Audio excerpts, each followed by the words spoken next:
अगर कोई पत्नी किसी अन्य पुरुष से संतान प्राप्त करे तो उस बच्चे पर अधिकार किसका होगा? एक गांव में एक गरीब आदमी रहता था। उसकी शादी हो चुकी थी। कुछ दिन बाद वह अपनी पत्नी से बोला, मैं व्यापार के लिए बाहर जा रहा हूँ, ठीक आज से 1 साल बाद लौटूंगा। ये कहकर वह चला गया। पति वहाँ व्यापार में व्यस्त हो गया, जबकि पत्नी यहाँ अकेली रह गई। हर दिन सुबह सुबह नहाकर वह पैदल ही सब्जी खरीदने बाजार जाया करती। उसी बाजार में एक धनवान व्यक्ति भी रोजगार से सब्जी खरीदने आता था। वह रोज उस महिला को आते जाते देखता। एक दिन उसने महिला से कहा, आइए मैं आपको घर तक छोड़ दूंगा।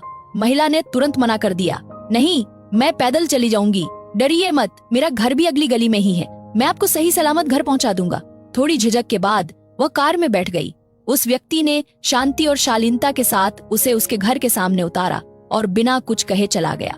धीरे धीरे यह रोज का सिलसिला बन गया।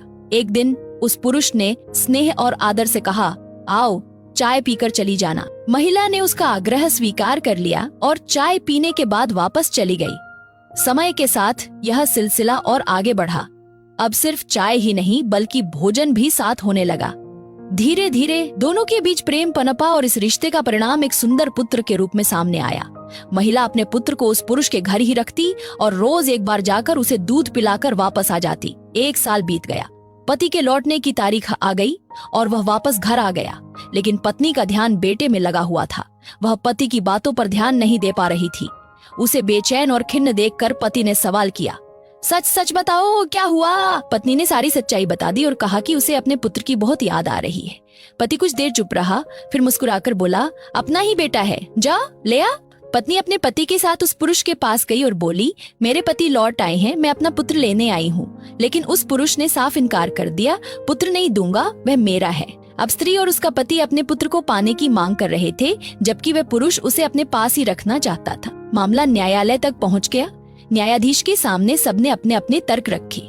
पति ने अपनी बात रखते हुए कहा, जब मेरी शादी हुई तब मेरे पास अपनी जमीन थी। मैं व्यापार करने परदेश गया और जाते हुए कहा था कि जब बोवनी का समय आएगा तब लौट आऊंगा। लेकिन अगर किसी कारणवश मैं न लौट सका तो मेरी पत्नी किसी और से खेत बुआ सकती है। अब बरसात शुरू हो गई और मैं समय पर वापस नहीं आ सका, इसीलिए मेरी पत्नी ने किसी और से खेत की बुआई करवा ली। लेकिन अब वह व्यक्ति कह रहा है कि फसल उसकी है, तो सोचिए फसल का असली हकदार कौन होगा? खेत का मालिक या बोने वाला?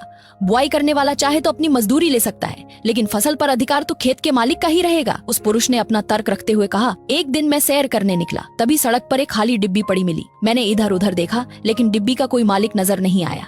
डिब्बी सुंदर थी, इसलिए मैंने उसे उठा लिया। फिर मैंने अपनी जेब से एक हीरा निकाला और डिब्बी में रख दिया।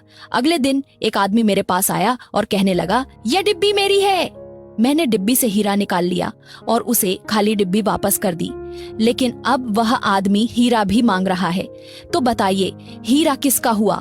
हीरा तो मैंने रखा था, इसलिए उसका असली हकदार मैं ही हूँ। डिब्बी में लौटाने को तैयार हूँ, मगर हीरा मेरा ही रहेगा। पत्नी ने अपना पक्ष रखते हुए कहा, जब मेरी शादी हुई तब मेरे पिता ने मुझे एक भैंस दी थी। भैंस दूध देती थी। पत्नी ने आगे कहा, एक दिन मेरे पास जामन नहीं था तो मैंने अपने पड़ोसी से जामन उधार लिया। दूध में जामन डालकर दही जमाया, फिर उस दही को मथकर घी निकाल लिया। अब वो पड़ोसी कह रहा है कि घी उसका है, लेकिन सोचिए घी तो उसी का होगा जिसका दूध था। सिर्फ जरा सा जामन देने से घी पर उसका हक कैसे हो सकता है? अगर उसे कुछ चाहिए तो वो चाहे तो जामन के पैसे ले ले। तीनों ने अपने अपने तर्क रखे। तीनों की दलीलें सुनने के बाद न्यायाधीश सोच में पड़ गए और अंत में उन्होंने संन्यास ले लिया। अब सवाल ये है, पुत्र किसे मिलना चाहिए? क्या किसी के पास इसका जवाब है? विषय पर विचार करके लाइक, कमेंट और शेयर करके पेज को फॉलो भी करें।